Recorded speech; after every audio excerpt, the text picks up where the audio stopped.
must be incurred.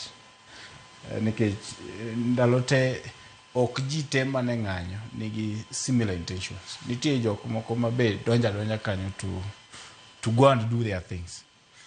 But apparently the best way momiyo negi wacho ni occupy JKIA, or the reason behind that ni mondo gi slow down activities mag airport. To slowing down activities mag airport does not necessarily okochuno ni nyaka gidonje i paw ndege. Ginyalo beda kata mane entrance gate mar parliament kachi neno kama ji logo to donjo main gate. Ginyalo dhi to gibeda oko kanyo, and you can now not access JKIA. And mano be is self sabotage to the activities mag airport.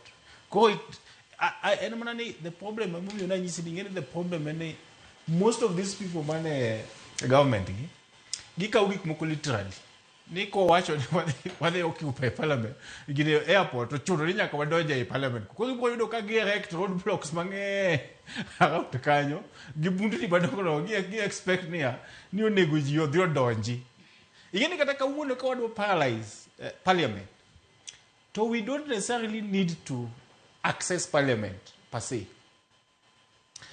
En mana ni yore madonjo parliament madhi parliament ka ema ko wagine to wabedo gi all number plates mag MPs. Ko any vehicle mar MP and everything ok access ok pop call. Then what's a paralyzed activities mag parliament? We don't necessarily need to get to parliament. Ko en mana ni jok mane sirikal kaka ejima wuoyo ka checha. O wacho ni ati ni gino gibiye. Ko en luwo chik mane ma ok onyal yine ng'ato mondo o assemble kata mondo ong'any.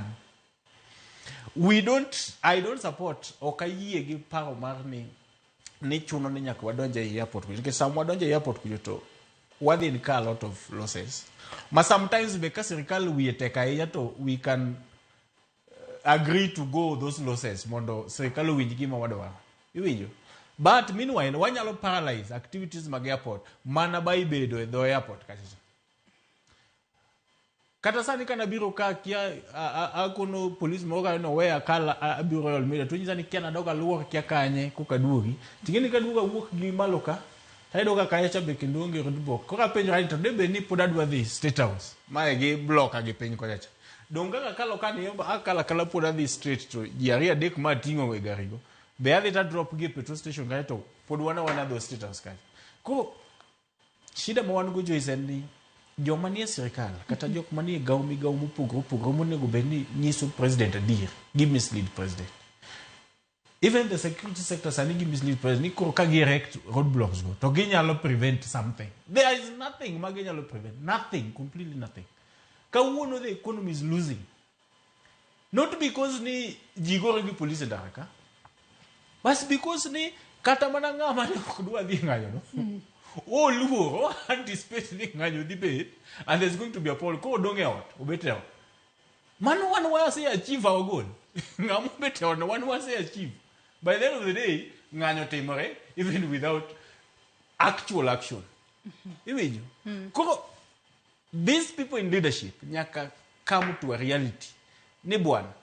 Gini okwanyal contain gi threats, gi hard talking, gi ango.